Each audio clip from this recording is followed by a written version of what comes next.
ജൈവകൃഷി സമ്പ്രദായം ജില്ലയിൽ ഘട്ടം ഘട്ടമായി നടപ്പാക്കണമെന്ന് ഇന്ത്യൻ കാർഷിക ഗവേഷണ കേന്ദ്രം additional director general doctor Rajendran പറഞ്ഞു. പടന്നക്കാട് കാർഷിക കോളേജിൽ ജൈവ ജില്ലയായി പ്രഖ്യാപിച്ച കാസർഗോഡ് നടപ്പിലാക്കേണ്ട കൃഷിരീതികളെക്കുറിച്ച് പ്രതികരിക്കുകയായിരുന്നു അദ്ദേഹം. കാർഷിക രംഗത്ത് ഇന്ന് അവലംബിക്കുന്ന പദ്ധതികളെ പെട്ടെന്ന് മാറ്റിയെടുക്കുക എന്നതല്ല ജൈവ കൃഷിരീതി വഴി ഉദ്ദേശിക്കുന്നതെന്ന് ഇന്ത്യൻ കാർഷിക ഗവേഷണ കേന്ദ്രം additional director general doctor TP. Rajendran പറഞ്ഞു. എൻഡോസൾഫാൻ ദുരന്തത്തെ തുടർന്ന് ജൈവ കൃഷി ജില്ലയായി പ്രഖ്യാപിച്ച കാസർഗോഡ് നടപ്പാക്കേണ്ട കൃഷിരീതി സംബന്ധിച്ച് പ്രതികരിക്കുകയായിരുന്നു അദ്ദേഹം.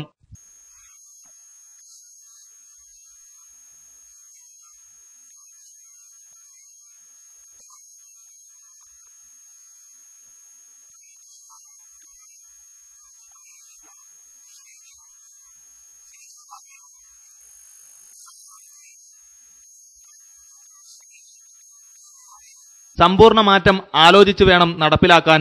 കർഷകൻ അവന്റെ കൃഷി സമ്പ്രദായങ്ങളിൽ മാറ്റം വരുത്തി രസായന പദ്ധതികൾ ഒഴിവാക്കാനുള്ള ശ്രമത്തിൽ നിന്ന് വേണം തുടങ്ങാൻ.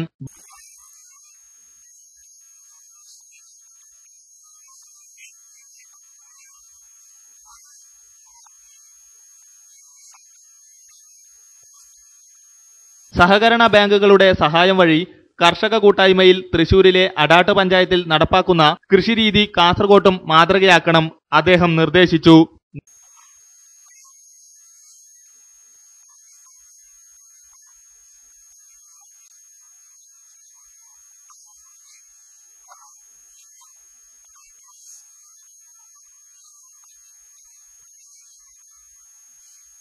ദേശീയ ഭക്ഷ്യസുരക്ഷാ മിഷൻ, രാഷ്ട്രീയ കൃഷി വികാസ് യോജന എന്നിവയിൽ ഉൾപ്പെടുത്തിയിട്ടുള്ള ഓർഗാനിക് പ്രോഡക്റ്റ് സിസ്റ്റം സംസ്ഥാന സർക്കാർ നടപ്പിലാക്കുകയാണെങ്കിൽ കേന്ദ്രത്തിൽ നിന്ന് ധനസഹായം ലഭിക്കാൻ സാധ്യതയുണ്ടെന്നും അദ്ദേഹം പറഞ്ഞു.